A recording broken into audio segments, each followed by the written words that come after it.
I know you probably don't want to hear it, but the level of loyalty of your employees to you and the company is a direct reflection of your commitment to them and their future. I'm Adrian Kaler, Executive Coach to company founders, entrepreneurs, and corporate leaders, and welcome to Fearless Leadership. Here are 3 powerful ways to create loyalty in your organization. So the first way to create loyalty in your team is always human connection. Like, do your people feel seen, known, understood?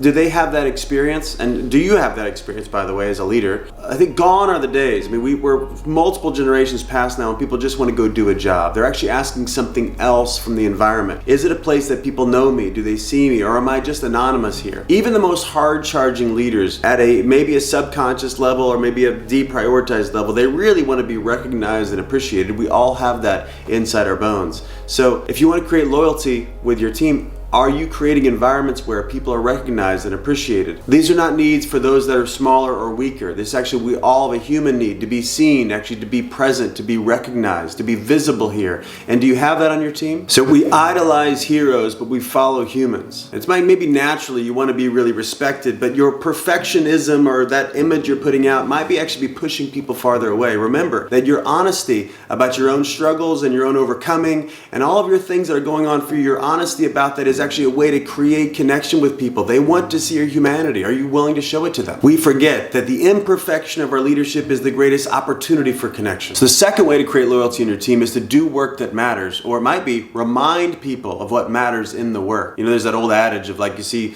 there's 3 masons working around, you ask the first guy, what are you doing? And he's laying bricks. You walk around the corner, the second guy, what are you doing? Oh, he's building a wall. Okay, good. Third person, you walk around the corner, what are you doing? Oh, I'm building a cathedral. People can connect to the most highest ideals in humanity. 3 people doing the same thing. One's actually doing something that is changing the world. There's a reason why people said yes to work for you or work with you or to do the mission. There's a reason why they said yes. And have they forgotten that reason? Maybe in the fast pace of life, or maybe in the overwhelmedness of all the tasks, and they've just forgotten the why. They've forgotten why they actually show up and why they wanted to be here in the first place. Or maybe there's been so much conflict happening that they can't see past all the conflict and find the relational meaning that's there and who they want to be working with and who they're becoming when they're working here. All of us, human beings, are drawn towards meaning, and you might either need to set that out in a fresh way or just remind people about why this matters and why it could make such a difference for them and for the world. You might need to take a moment and connect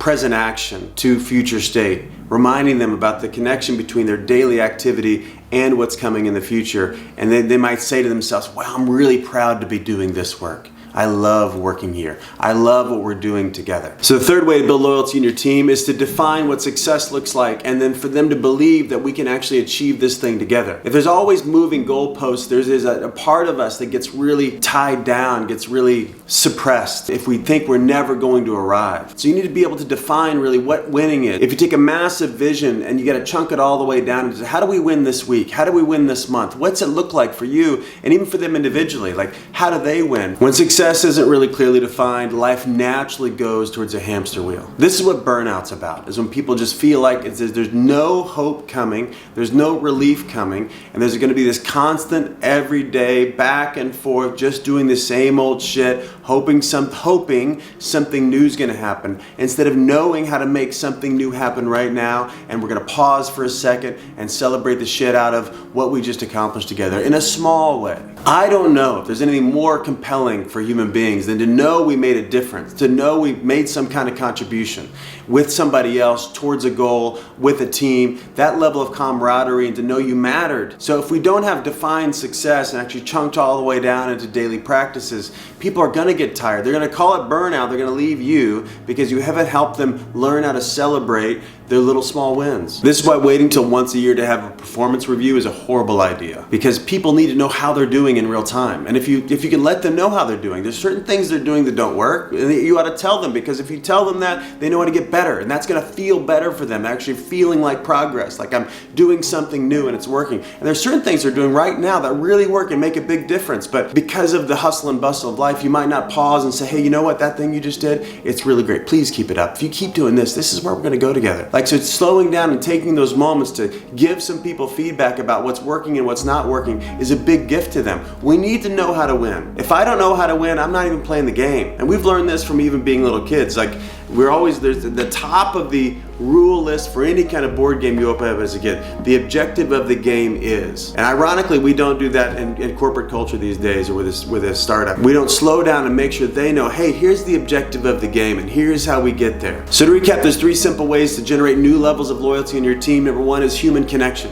Number 2 is to make the work meaningful. Number 3 is well-defined success. So thank you so much for watching. And if you got value out of this, please take a second and to like and subscribe. And you might think to yourself for a second, who do I need to share this with? Who needs to hear this? So please do that. And remember, your people are counting on you.